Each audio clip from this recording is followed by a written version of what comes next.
Control ಇಲ್ಲದೆ ಇರೋವಂಥ sugar ಅದು ಫುಲ್ ಹೈಲಿ ಹೊಟ್ಟೋಗಿತ್ತು. 495 ಅಲ್ಲಿ ನನಗೆ ಅದು ಐಡೆಂಟಿಫೈ ಆಗಿದ್ದು. ಫುಲ್ ಕಣ್ಣೆಲ್ಲ ಬ್ಲರ್ ಆಗ್ತಿತ್ತು.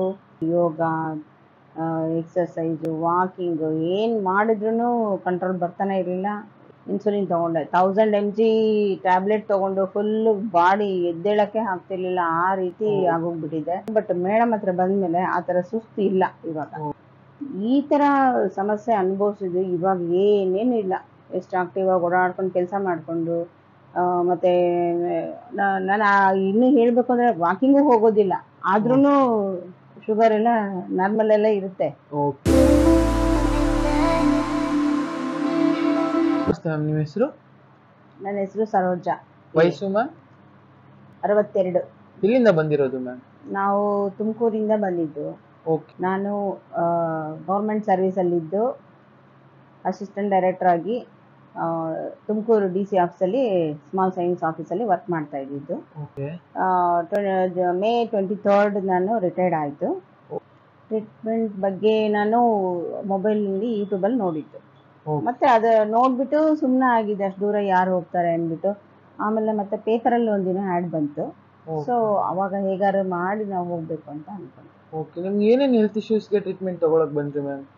ಮೇನ್ಲಿ ಶುಗರ್ ಕಂಟ್ರೋಲ್ ಇಲ್ಲದೆ ಇರೋವಂಥ ಶುಗರ್ ಬಂದು ನನಗೆ ಜೂನ್ 2003 ಸಿಂಟಮ್ಸ್ ಕಾಣಿಸ್ಕೊಂಡಿದ್ದಲ್ಲ. ಅದು ಫುಲ್ ಹೈಲಿ ಹೊಟ್ಟೋಗಿತ್ತು. 495 ಅಲ್ಲಿ ನನಗೆ ಅದು ಐಡೆಂಟಿಫೈ ಆಗಿದ್ದು. ಫುಲ್ ಕಣ್ಣೆಲ್ಲ ಬ್ಲರ್ ಆಗ್ತಿತ್ತು. ಜ್ವರ ಬಂದು ಹೊಟ್ಟೆ ಸಂಕಟ ಹೊಟ್ಟೆ ಎಲ್ಲ ತಿರುಗಿಸ್ದಂಗೆ ಆಗೋದು. ಕಂಟ್ರೋಲ್ ಬಂದಿರಲಿಲ್ಲ. ಆಮೇಲೆ ಯೋಗ, ಎಕ್ಸಸೈಜು, ವಾಕಿಂಗ್ ಏನು ಮಾಡಿದ್ರು ಕಂಟ್ರೋಲ್ ಬರ್ತಾನೆ ಇರಲಿಲ್ಲ. ಏರ್ತಾ ಕೊನೆಗೆ ಒಂದು 2016 ನಾನು ಇನ್ಸುಲಿನ್ ಸ್ಟಾರ್ಟ್ ಮಾಡಿಕೊಂಡೆ. 16 ಐ ಥಿಂಕ್, ಇಲ್ಲ 17 ಇನ್ಸುಲಿನ್ ಸ್ಟಾರ್ಟ್ ಮಾಡಿಕೊಂಡ್ರೆ ಇನ್ಸುಲಿನ್ಗೂ ಆಗ್ತಾ ಇರಲಿಲ್ಲ. ವೇರಿಯೇಷನ್ ಆಗ್ತಾನೆ ಇರೋದು, ನನ್ನ ಬಾಡಿ ಆಗ್ತಾನೆ ಇರೋದು. ಆಮೇಲೆ ಸರಿ ಅಂದ್ಬಿಟ್ಟು 2016 ಇನ್ಸುಲಿನ್ ತಗೊಂಡೆ. 1000 mg ಟ್ಯಾಬ್ಲೆಟ್ ತಗೊಂಡು ಫುಲ್ ಬಾಡಿ ಎದ್ದೇಳಕ್ಕೆ ಆಗ್ತಿರ್ಲಿಲ್ಲ, ಆ ರೀತಿ ಆಗೋಗ್ಬಿಟ್ಟಿದೆ. ಬಟ್ ಮೇಡಮ್ ಹತ್ರ ಬಂದ್ಮೇಲೆ ಆ ಥರ ಸುಸ್ತು ಇಲ್ಲ. ಇವಾಗ ಹಾರ್ಟ್ ಬೀಟಿಂಗ್ ಜಾಸ್ತಿ ಆಗ್ಬಿಡೋದು, ಟಯರ್ಡ್ ಆಗ್ಬಿಡೋದು ಟಿಫನ್ ತಿಂತಿದ್ದಂಗೆ. ಆಗ ಇನ್ಸುಲಿನ್ ಸ್ಟಾರ್ಟ್ ಮಾಡಿದ್ರು. ಸೊ 2023ಗೆ ಶುಗರ್ ಬಂತು. 2003ಗೆ 2004ಗೆ 1 year ನಾನು ನಿದ್ದೆ ಮಾಡ್ಲಿಕ್ಕೆ ಆಗಲಿಲ್ಲ. ಬರೀ ಅದೇ ಥಿಂಕಿಂಗು, ಮನೆದು, ಹಸ್ಬೆಂಡು, ಈ ಪ್ರಾಬ್ಲಮಿಂದ BP ಶುರುವಾಯಿತು. BP ಶುರುವಾಯಿತು. ನಂತರ ಇದೆಲ್ಲ ಸಮಸ್ಯೆಗಳ ಮಧ್ಯದಲ್ಲಿ ನಮ್ಮದು ಯೂಟ್ರಸ್ ರಿಮೂವ್ ಆಪ್ರೇಷನ್ ಆಯಿತು, ಎಷ್ಟೆಲ್ಲ ಆಯಿತು. ಅದಾದ ನಂತರ BP ಶುಗರ್ 2 ಒಟ್ಟಿಗೆ ಇತ್ತು. ಅದಕ್ಕೆ ಟ್ಯಾಬ್ಲೆಟ್ ತೊಗೊತಾ ಇದ್ದೆ. ಬಟ್ ನಮ್ಮದು ಆಫೀಸಲ್ಲಿ ವರ್ಕ್ ಮಾಡೋದ್ರಿಂದ ಪ್ರೆಷರ್ ಇರುತ್ತೆ, ಸ್ಟ್ರೆಸ್ಸು ಎಲ್ಲ ಟೈಮ್ ಅದು. ಈ ಒಂದು ಇದರಿಂದ ಏನಾದರೂ ನನಗೆ ತುಂಬ ಶುಗರ್ ಕಂಟ್ರೋಲ್ ಬರಲೇ ಇಲ್ಲ. ಮಗನ ಮದುವೆ ಇದೆಲ್ಲ ಮಾಡೋದ್ರಿಂದ ನನಗೆ ಶುಗರ್ ಅಂತ ಕಂಟ್ರೋಲ್ ಇರಲಿಲ್ಲ. ಕೊನೆಗೆ ಹಿಂಗಿರೋ ರಿಟೈರ್ಡ್ ಆಗುತ್ತೆ. ರಿಟೈರ್ಡ್ ಆದಮೇಲಾದ್ರೂ ನಾನು ಇಲ್ಲಿ ಭದ್ರಂ ಕ್ಲಿನಿಕ್ಗೆ ಹೋಗಬೇಕು ಅಂದ್ಕೊಂಡಿದ್ದೆ. ಬಟ್ ರಿಟೈರ್ಡ್ ಆದಮೇಲೆ ಏನಾಯಿತು, ಒಂದು ಹಾರ್ಟ್ ಲೈಫ್ ಡಯಟ್ ಫುಡ್ ಅಂತ ಹೇಳಿ ಇಂಟ್ರೊಡ್ಯೂಸ್ ಮಾಡಿದ್ರು ಯಾರೋ. ಹಾಗಾಗಿ ಅದನ್ನು ತಗೊಂಡು ನೋಡಮ್ಮ ನಿನಗೆ ಅಂತ ಹೇಳಿ, ಅದಕ್ಕೆ ಮಂತ್ಲಿ 30,000 ಕಟ್ತಾ ಇದ್ವಿ ಮಂತ್ಲಿ ಫುಡ್ಗೆನೆ. ನಾರ್ಮಲ್ ಡಯಟ್ ಅಂತೂ ಹೋಯ್ತು, ನಾರ್ಮಲ್ ಡಯಟ್ ಹೋಯ್ತು. ಆ ಫುಡ್ಗೆನೆ 30,000 3 months ತಗೊಂಡೆ. Full sugar level 3 months after check ಮಾಡಿಸಿ ಬ್ಲಡ್ ಅಂತ ಹೇಳಿದ್ರು. ಚೆಕ್ ಮಾಡಿಸಿದಾಗ ನೋಡಿದ್ರೆ ಫುಲ್ HbA1c 10% ಇದೆ. ಆಮೇಲೆ ಇದು HB ಕಮ್ಮಿ ಇದೆ. ಇದೆಲ್ಲ ನೋಡ್ಬಿಟ್ಟು ನನಗೆ ತುಂಬ ಫೀಲ್ ಆಗೋಯ್ತು. 1 ಲಕ್ಷ ಚಿಲ್ಲರೆ ಇವ್ರಿಗೆ ಕಟ್ಟಿದ್ನಲ್ಲ ದೇವ್ರೆ, ಏನಪ್ಪ ನನ್ನ ಬಾಡಿ ಏನೂ ಆಗಲಿಲ್ಲ. ನರ್ವ್ಸ್ ಎಲ್ಲ ಎಳೆಯೋದು, ನರ್ವ್ಸು ಈ ಕೈಗಳು ಅಲ್ಲಿ ಈ ಕಡೆ ಬೆರಳು ಈ ಕಡೆ ಬೆರಳು ಫುಲ್ಲು ಎಳಿತಾ. ನರ್ವ್ಸ್ ಪ್ರಾಬ್ಲಮ್ ಅಂದರೆ ಪ್ರಾಬ್ಲಮ್ಮು. ಮತ್ತು ಅದು ಅವ್ರಿಗೆ ಇದು ಯೋಗ ಹೇಳ್ಕೊಡೋರು ವೀಕ್ಲಿ 2 days, ಅದು 5,000 ಕಟ್ಟೋದು. ಅದನ್ನು ಮಾಡಿ ಅವ್ರು ಕೊಡೋ ಫುಡ್ ತಿಂದು ಬೇರೆ ಯಾವ್ದು ಫುಡ್ ತಿಂದಲ್ಲೇ ಇಷ್ಟೆಲ್ಲ ಮಾಡಿದ್ರು HbA1c 10 ಯಾವಾಗ ಬಂತು ನಂಗೆ ಸಡನ್ ಶಾಕ್ ಆಯ್ತು. ಸೊ ಇದು ಬೇಡವೇ ಬೇಡ, ಇನ್ನು ನನ್ನ ಲೈಫ್ ಆಯ್ತು, ಇನ್ನೇನು ತಗೊಂಡ್ರು ನಾನು ಸರಿ ಹೋಗ್ತಿಲ್ಲ, ನಂದು ಇಷ್ಟೇ ಲೈಫ್ ಅನ್ನಂಗೆ ಅನ್ಸ್ಬಿಟ್ಟಿತ್ತು. ಆಗ ಇದು ಭದ್ರಂ ನೇಚರ್ಸ್ ಕ್ಲಿನಿಕ್ದು ಪೇಪರ್ ಹ್ಯಾಡ್ ನೋಡಿದೆ, ಮತ್ತೆ ಯೂಟ್ಯೂಬಲ್ಲಿ ಇಂದ ನೋಡಿದ್ನಲ್ವಾ ಅದೇ ಇದಲ್ವಾ ಅಂತ ಅಂದ್ಬಿಟ್ಟು ನಾನು ಮಗಳ ಹತ್ರ ಡಿಸ್ಕಸ್ ಮಾಡಿ ಹೇಗಾದ್ರೂ ಮಾಡಿ ಇಲ್ಲಿ ಹೋಗ್ಬೇಕಲ್ಲ ಅಂತ ಅನ್ಕೊಂಡು ನಾನು ಪ್ಲಾನ್ ಮಾಡಿದೆ. ಅಷ್ಟು ದೂರ ಇದೆಯಮ್ಮ, ಆದ್ರೂ ಪರವಾಗಿಲ್ಲ ಬಾ ಚಿನ್ನು, ಹೋಗ್ಬಿಟ್ಟು ಕೇಳ್ಕೊಂಡು ಬರೋಣವಾ ಅಂತ ಹೇಳಿ ನನ್ನ ಮಗಳನ್ನ ಕರ್ಕೊಂಡು ಇಲ್ಲಿಗೆ ಬಂದೆ. ಒಂದಿನ ಬಂದು ಮೇಡಮ್ ಹತ್ರ ಹೇಳಿದ್ವಿ, ಈ ತರ ಎಲ್ಲ ಇದೆ, ಹಿಂಗೆ 20 years ಇಂದ ಇದೆ. ನಾನು 20 years ಇಂದ ಇತ್ತು ಇಲ್ಲಿ ಬಂದಾಗ, ಶುಗರ್ 20 years ಆಗಿತ್ತು. ಸೊ ಈಗ 22 years ರನ್ನಿಂಗು. ನಾನು ಇಲ್ಲಿ ಜನವರಿ ಫೆಬ್ರವರಿಗೆ ಬಂದು ಸ್ಟಾರ್ಟ್ ಮಾಡ್ಕೊಂಡೆ. ಮೇಡಮ್ ಹೇಳಿದ್ರು ಇಲ್ಲ ಎಲ್ಲ ನಾನು ಶುಗರ್ ಇನ್ಸುಲಿನಿಂದ ಆಚೆ ತರ್ತೀನಿ, ಮತ್ತೆ ಏನು ನರದ ಪ್ರಾಬ್ಲಮ್ ಇದೆ, ಏನು ಪ್ರಾಬ್ಲಮ್ ಇದ್ರು ಅದು ಕ್ಯೂರ್ ಮಾಡ್ತೀನಿ ಅಂತ ಭರವಸೆ ಕೊಟ್ಟರು. ಆ ಒಂದು ಭರವಸೆನೆ ನನಗೆ ಮೇಡಮ್ ಮೇಲೆ ಫುಲ್ ಫೇತ್ ಬಂತು. ಅವ್ರು ಅಷ್ಟು ಹೇಳಿದಾರಲ್ಲ, ಇದೇನು ವಿತೌಟ್ ಮೆಡಿಷನ್ ಆಕ್ಯುಪಂಚರ್. ಯಾಕೆಂದ್ರೆ ಆಕ್ಯುಪಂಚರ್ ಬಗ್ಗೆ ಹೇಗಪ್ಪ ನನಗೆ ಜ್ಞಾನ ಇತ್ತು ಅಂತಂದ್ರೆ, ನಾನು ಧರ್ಮಸ್ಥಳ ಪ್ರಕೃತಿ ಚಿಕಿತ್ಸೆಗೆ ಹೋಗಿದ್ದೆ. ಸೊ 22 ಡಿಸೆಂಬರ್ ಅಲ್ಲಿ ಅದರಲ್ಲಿ ಆಕ್ಯುಪಂಚರ್ ಒಂದು half an hour 20 minutes ಏನೋ ಇತ್ತು. ಅದನ್ನ ತಗೊಂಡಾಗ ನಂಗೆ ಶೋಲ್ಡರ್ ಪೇನ್ ಹೋಗಿತ್ತು. ಅವರು ಹೇಳಿದ್ರು, ನೀವು ಮೇಡಮ್ ನೀವು ಬೆಂಗಳೂರಲ್ಲಿ ಎಲ್ಲ ಸಿಕ್ಕಿದ್ರೆ 3 months once ಹೋಗಿ ಈ ತರ ಆಕ್ಯುಪಂಚರ್ ತಗೊಳ್ಳಿ ಮೇಡಮ್, ನಿಮ್ಗೆ ಶೋಲ್ಡರ್ ಪೇನ್ ಇರಲ್ಲ. ಅವತ್ತು ತುಂಬಾ ನಿದ್ದೆ ಮಾಡಿದೆ ಈ ಶೋಲ್ಡರ್ ಪೇನ್ ಇಲ್ಲದೆ. ಸೊ ತುಂಬಾ ನರಳ್ತಾ ಇದೆ ಶೋಲ್ಡರ್ ಪೇನು, ಈ ಬೆರಳುಗಳು ತುಂಬಾನೇ ಇದಾಗೋದು ಕೊನೆಗೆ. ಸೊ ಅದನ್ನ ಇತ್ತಲ್ಲ, ಇವರು ಹೇಳಿದಾಗ ನನಗೆ ನಂಬಿಕೆ ಬಂತು. ಯಾಕೆಂದ್ರೆ ಅದನ್ನ ಎಕ್ಸ್ಪೀರಿಯನ್ಸ್ ಮಾಡಿದ್ದಕ್ಕೆ, ಇದರಿಂದ ನನಗೆ ನನ್ನ ಶುಗರ್ ಕಂಟ್ರೋಲ್ ಆಗುತ್ತೆ, ಎಲ್ಲಿ ಏನೇ ಇದ್ರು ಕಂಟ್ರೋಲ್ ಆಗುತ್ತೆ ಅನ್ನೋದೊಂದು ನಂಬಿಕೆ ಬಂತು. ಮೇಡಮ್ ಕೂಡ ಅಷ್ಟೇ ಇದಾಗಿ ಸೌಮ್ಯವಾಗಿ ನಮಗೆಲ್ಲ ಎಕ್ಸ್ಪ್ಲೈನ್ ಮಾಡಿ ಹೇಳಿದ್ರು. ಆ ಹೇಳಿಕೆ ಮೇಲೆ ನಮಗೆ ನಂಬಿಕೆ ಬಂದು ನಾನು ಸ್ಟಾರ್ಟ್ ಮಾಡ್ಕೊಂಡ್ವಿ. ಅಷ್ಟು ದೂರದಿಂದ ಬರಬೇಕಲ್ಲ, ಕ್ಯಾಂಪ್ ಚಾರ್ಜನ್ನೇ 700-800 ರೂಪಾಯಿ ಒನ್ ಟೈಮ್ಗೆ ಆಗುತ್ತೆ. ಆದರೂ ದೊಡ್ಡದಲ್ಲ, ನಮಗೆ ಹೆಲ್ತ್ ಇಂಪಾರ್ಟೆಂಟು. ಹೆಲ್ತ್ ಕೊಡ್ತೀನಿ ಅನ್ನೋರ ಹತ್ರ ನಾವು ತಗೊಳ್ಬೇಕಲ್ಲ ಅನ್ನೋ ಒಂದು ಉದ್ದೇಶಕ್ಕೆ ನಾನು ಅಷ್ಟು ದೂರದಿಂದನೂ ಬಂದು ಟ್ರೀಟ್ಮೆಂಟ್ ತಗೊಳ್ತಾ ಇದ್ದೀನಿ. ಎಷ್ಟು ತಿಂಗಳಿಂದ ತಗೊಳ್ತಾ ಇದ್ದೀರಾ? ಈಗ 1 year ಆಯ್ತು ಸರ್, 1 year ಆಗೋಯ್ತು. 1 year 2 months ಆಯ್ತು. ಓಕೆ.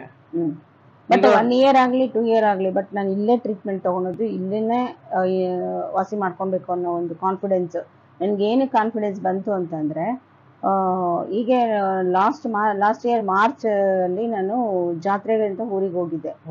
ಊರಿಗೆ ಹೋದ್ರೆ ಅಲ್ಲಿ ಏನಾಯ್ತು, ನಿದ್ದೆಗೆಟ್ಟಿದ್ದಕ್ಕ ಆಯ್ತಾ, ಹೊರಗಡೆ ಫುಲ್ಲು ಚಳಿ ಇತ್ತು, ಇಡೀ ನೈಟ್ ಎದ್ದಿದ್ದೆ ಆ ಜಾತ್ರೆನಲ್ಲಿ. ಮತ್ತೆ ಬಂದು ಮಲಗಿದ್ರೆ ಇಡೀ ನನ್ನ ಬಾಡಿನ ಸುತ್ತಿ ಎಸ್ದಂಗೆ ಆಗೋಯ್ತು. ಮಲಗಿದ್ದಾಗ ಸುತ್ತಿ ಎಸ್ದಂಗೆ ಆಗೋಯ್ತು. ಏನು ನನ್ಗೇನು ಕಣ್ಣು ಏನು ಕಾಣಲಿಲ್ಲ, ಏನು ಇಲ್ಲ, ನನಗೆ ಆ ಥರ ಆಗೋಗ್ಬಿಡ್ತು. ಆಮೇಲೆ ಅಮ್ಮ ಈಗ ಆಗ್ತಿದೆ ಅಂತ ಅನ್ಕೊಂಡು ಭಯ ಪಟ್ಕೊಂಡು ಮೇಲಕ್ಕೆ ಕಣ್ಣು ಬಿಟ್ಟರೆ ಸಾಕು ತಲೆ ಸುತ್ತೋದು. ಕಣ್ಣು ಬಿಡ್ದಂಗೆ ಕಣ್ಣು ಮುಚ್ಕೊಂಡೆ ಮಲಗಿದ್ರು ಎತ್ತಿ ಎಸಿದಂಗೆ ಆಗ್ತಾ ಇರೋದು. ಈ ಥರ ಎಲ್ಲ ಎಷ್ಟೊತ್ತಿನ ನಾನು ಬೆಂಗಳೂರಿಗೆ ಹೋಗ್ತೀನೋ ಅಂತ ಅನಿಸ್ಬಿಟ್ಟಿತ್ತು. ಆಮೇಲೆ ಎದ್ದು ಕೂತು ನೀರು ತಟ್ಟಿ ಏನೇನೋ ಮಾಡಿದ್ರು, ನೀರೆಲ್ಲ ತಲೆ ನೆತ್ತಿ ಮೇಲೆ ಹಾಕಿ ಹಾಗೆ ಹೀಗೆ ಅಂತ. ಎಲ್ಲಿ BP ಚೆಕ್ ಮಾಡ್ಕೊಳಕ್ಕೂ ಅಲ್ಲಿ ಏನು ಇನ್ಸ್ಟ್ರೂಮೆಂಟ್ ಇಲ್ಲ, ಏನಿಲ್ಲ. ಸರಿ ಏನು ಮಾಡಿದ್ವಿ, ನಾವು ಜಾತ್ರೆ ಮುಗಿಸ್ಕೊಂಡು ಬಂದ್ವಿ. ನೆಕ್ಸ್ಟ್ ಡೇನೇ ನಾನು ಮತ್ತೆ ಇಲ್ಲಿ ಬಂದೆ. ಬರ್ಲಿಕ್ಕೆ ಆಗ್ತಿಲ್ಲ, ಹಿಂಗೆ ಹೆಜ್ಜೆ ಇಟ್ರೆ, ನಾನು ಒಂದ್ ಕಡೆ ಹೆಜ್ಜೆ ಇಟ್ರೆ ನನ್ನ ಬಾಡಿ ಒಂದ್ ಕಡೆ ಹೋಗ್ತಾ ಇದೆ. ಏನಾಯ್ತು, ಮಲಗಿದ್ರು ತಲೆ ಸುತ್ತು ಅಂತ ಯಾರಿಗೆ ಅನುಭವ ಆಗುತ್ತೆ, ಯಾಕೆ ಈ ತರ ಆಗ್ತಿದೆ ಅಂತ ಅಂದ್ಬಿಟ್ಟು ಭಾರಿ ಎದುರು ಬಿಟ್ಟಿದೆ. ಇನ್ನು ಹಾಸ್ಪಿಟಲ್ಗೆ ಹೋದ್ರೆ ನನ್ನ ತಗೊಂಡೋಗಿ MRI ಸ್ಕ್ಯಾನಿಂಗು, ಆ ಸ್ಕ್ಯಾನಿಂಗ್ ಒಂದು ಇನ್ನೇನೇನು ಹೇಳ್ಬಿಡ್ತಾರೋ ಅಂತ ಭಯ ಪಟ್ಬಿಟ್ಟಿದೆ. ಹೇಗಾದ್ರು ಸರಿ ಮೇಡಮ್ ಹತ್ರ ಹೋಗಿ ಹೇಳ್ಕೊಂಡ್ರೆ ಸರಿ ಹೋಗುತ್ತೆ ಅಂದ್ಕೊಂಡು ಬಂದೆ. ನಾನು ಬೆಳಿಗ್ಗೆ ಬಂದು ಮೇಡಮ್ಗೆ ಹೇಳಿದ್ದಕ್ಕೆ ಏನಾಗಲ್ಲ, ಭಯ ಪಟ್ಕೊಂಡ್ಬಿಡಿ, ಮತ್ತು ಥಂಡಿನಲ್ಲಿ ಚಳಿನಲ್ಲಿ ಇದ್ರಲ್ಲ ಅದಕ್ಕೆ ಅಥವಾ ನಿದ್ದೆಗೆಟ್ಟಿರೋದಕ್ಕೋ BP ರೈಸ್ ಆಗಿ ಏನಾದ್ರು ಆಗಿರ್ಬೋದು, ಚೆಕ್ ಮಾಡ್ಕೊಂಡವ್ರು. ಇಲ್ಲ ಮೇಡಮ್ ಚೆಕ್ ಮಾಡ್ಕೊಂಡಿಲ್ಲ ನಾನು ಅಂದೆ. ಕೊನೆಗೆ ಅವರೇ ಟ್ರೀಟ್ಮೆಂಟ್ ಕೊಂಡಿದ್ದು. 1 day ಕಮ್ಮಿ ಆಯಿತು, 2 daysಗೆ ಕಂಪ್ಲೀಟ್ಲಿ ಹೊರಟೋಯ್ತು. ಇದುವರೆಗೂ ಆ ಥರದ ಅನುಭವ ನನಗೆ ಆಗಿಲ್ಲ. ಆ ಥರ ಇದ್ದಿದ್ದು ತಲೆ ಸುತ್ತು. ನಿಜ, ನಾವೇನಾದ್ರು ಹಾಸ್ಪಿಟಲ್ಗೆ ಹೋಗಿದ್ರೆ ಅದು ಎಷ್ಟು ದುಡ್ಡು ಖರ್ಚು ಮಾಡಬೇಕಿತ್ತು, ಇನ್ನೇನು ಹೇಳಿ ನಮ್ಗೆ ಏನೇನು ಮಾಡಿಬಿಡ್ತಾ ಇದ್ರು. ಆದರೆ ಮೇಡಮ್ಮು ಅದನ್ನು ನಮಗೆ ಪರಿಹಾರ ಕೊಟ್ಟಿದ್ದಾರೆ ಅಂತಂದರೆ ಗ್ರೇಟ್ ಥಿಂಗ್. ಮತ್ತು ಇಲ್ಲಿ ಬಂದವರೆಲ್ಲನೂ ನನಗೆ ಕಂಪ್ಲೀಟ್ ಇನ್ಸುಲಿನು ಇಲ್ಲ, ಮಾತ್ರೆನೂ ಇಲ್ಲ, ಹಂಗೆ ಆರಾಮಾದೆ ಅಂತ ಹೇಳ್ತಾ ಇದ್ರು. ಅದೆಲ್ಲ ಕೇಳಿದಾಗ ನನ್ನ ಬಾಡಿ ಹಂಗೆ ಯಾವತ್ತಪ್ಪ ಆಗುತ್ತೆ. ಬಟ್ ಈಗ ನಾನು ನೈಟ್ ಇನ್ಸುಲಿನ್ 20 ತಗೊಂತಿದ್ದೆ. ಇಲ್ಲಿ ಬಂದಾಗ ಓಕೆ ಮಾರ್ನಿಂಗ್ 30, ಓಕೆ ಈವ್ನಿಂಗ್ 20 ತಗೊಂತಾ ಇದ್ದೆ.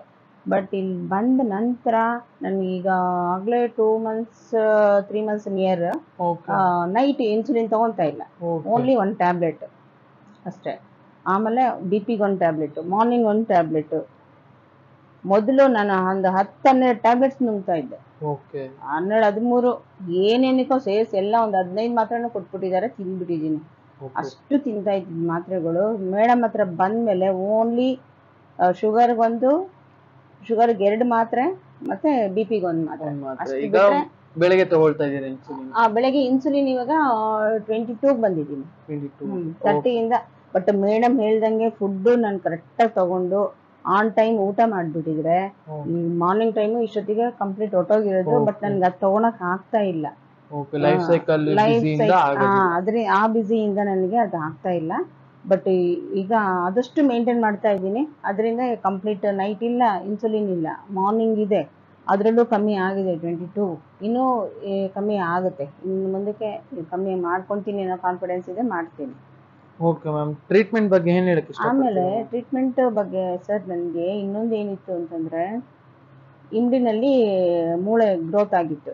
ಓಕೆ ಕಾಲು ಹಿಂಗ್ ಕಾಲು ಕೆಳಗೆ ಹಿಂಗ್ ಬಿಡಕ್ ಆಗ್ತಿರಲಿಲ್ಲ. ಮಲಗಿದ್ರು ಕೀಳ್ತಾ ಇರೋದು.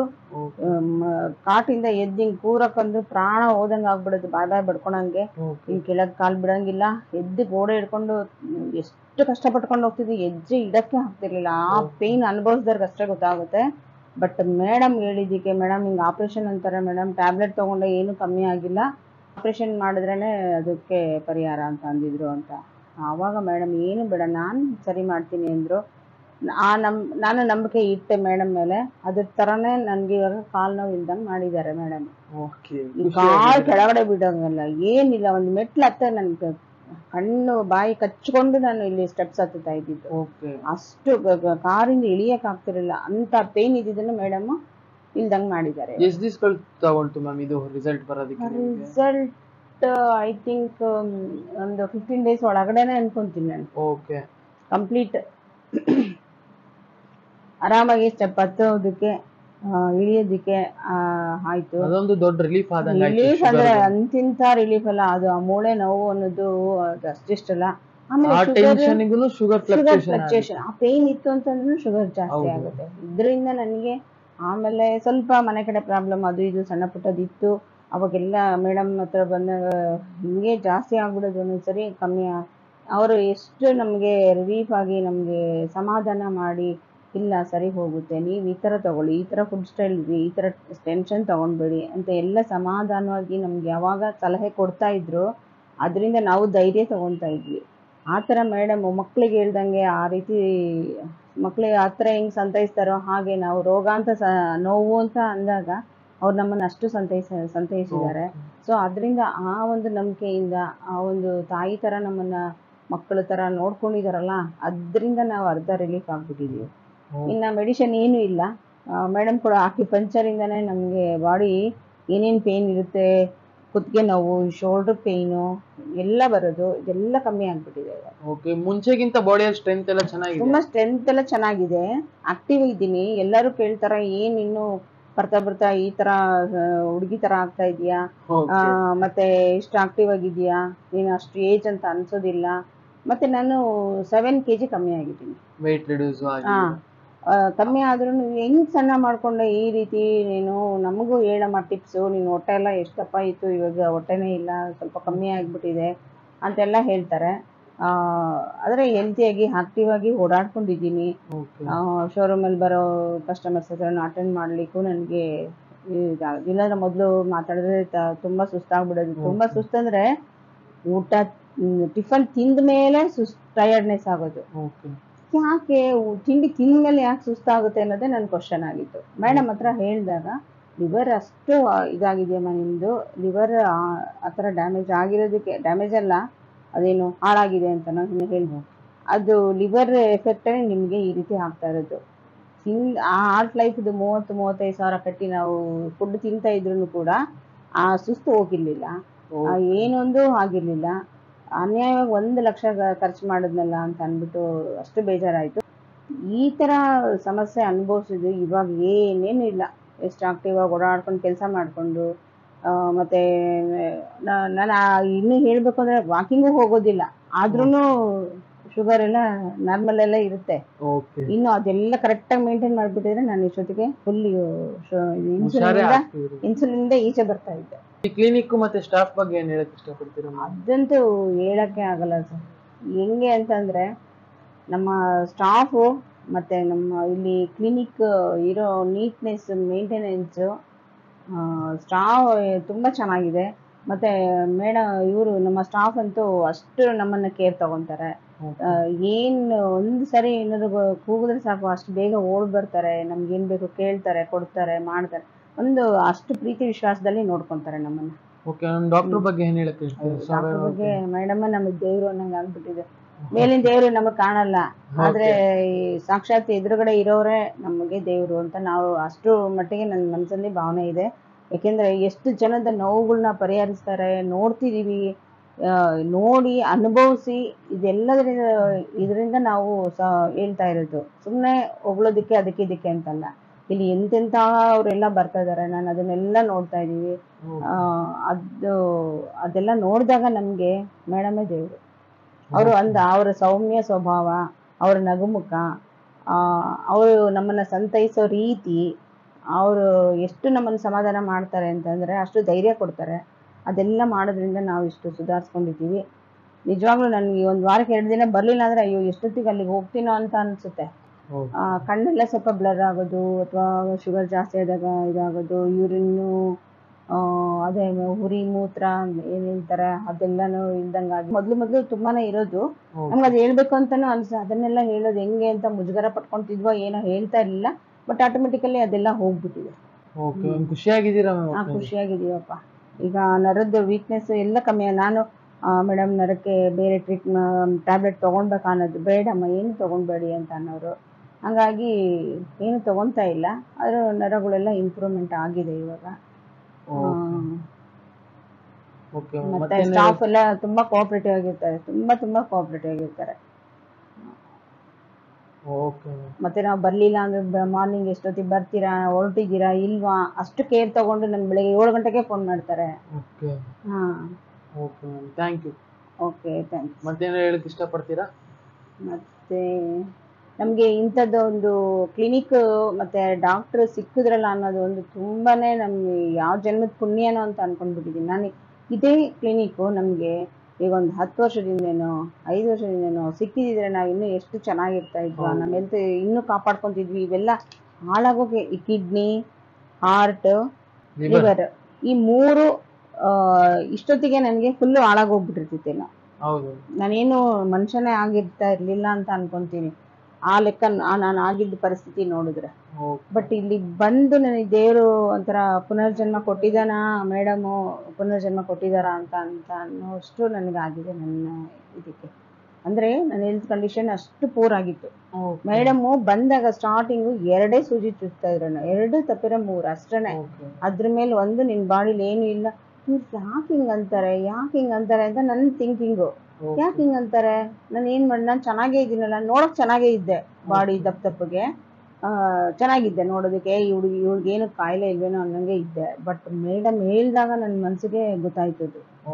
ಏನಕ್ಕೆ ಮೇಡಮ್ ಹೀಗೆ ಹೇಳ್ತಾರೆ, 2-3 ಸೂಜಿ ನಿಂಗೆ ಸೂಜಿನೇ ಹಾಕೋಕ್ಕಾಗಲ್ಲ, ಇವ್ರು ನಂಗೆ ಟ್ರೀಟೇ ಮಾಡಲ್ವೇನೋ ಅನ್ನೋಷ್ಟು ಆ ಕಂಡೀಷನಲ್ಲಿ ಇತ್ತು ನನ್ನ ಬಾಡಿ. ಅಂಥದನ್ನ ಮೇಡಮ್ ಈ ಮಟ್ಟಕ್ಕೆ ರೆಡಿ ಮಾಡಿದ್ದಾರೆ ಅಂತ ಅಂದರೆ ಎಷ್ಟು ಗ್ರೇಟ್ಫುಲ್ ಅಲ್ವಾ. ಇಲ್ಲಿ ಬರೋ ಪೇಷಂಟ್ಸ್ ಎಲ್ಲ ಅದೇ ಹೇಳ್ತಾರೆ. ಆದ್ರೆ ನನ್ನ ಬಾಡಿ ಇಷ್ಟ ಹಾಳಾಗಿದೆ ಅಂತ ಹೇಳಿದ್ದೆ ಮೇಡಮ್. ಇನ್ನು ಇವರು ಬೇರೆ ಡಾಕ್ಟರ್ಗಳು ಯಾರು ಹೇಳೋದಿಲ್ಲ. ಅವ್ರು ಇನ್ನೂ ಒಂದಕ್ಕೊಂದು ಆಂಟಿಬಯೋಟಿಕ್ ತಿನ್ಸಿ ನಮ್ಮನ್ನ ಲಿವರೇ ಹಾಳು ಮಾಡಿಬಿಟ್ಟಿದ್ರು. ಜಾಸ್ತಿ ಡೋಸೇಜ್ ಮಾತ್ರೆಗಳು ಕೊಟ್ಟು ಅವೆಲ್ಲ ತಿಂದು ನನಗೆ ಲಿವರ್ ಹಾಳಾಗಿದ್ದು ಆಯ್ತಾ. ಈಗ ಮೇಡಮ್ ಅದನ್ನ ಎಲ್ಲ ಸರಿ ಮಾಡ್ತಾ ಒಳಗಡೆ ಇದನ್ನೆಲ್ಲ ಕರೆಕ್ಷನ್ಸ್ ಮಾಡ್ಕೊಂಡು ಬಂದಿರೋದ್ರಿಂದ ನನ್ನ ಮೇಲೆ ಇಷ್ಟು ಆಕ್ಟಿವ್ ಆಗಿರೋಕ್ಕಾಗಿದೆ. Okay ma'am, thank you. Thank you ಪಾ, ಥ್ಯಾಂಕ್ ಯು ಸೋ ಮಚ್.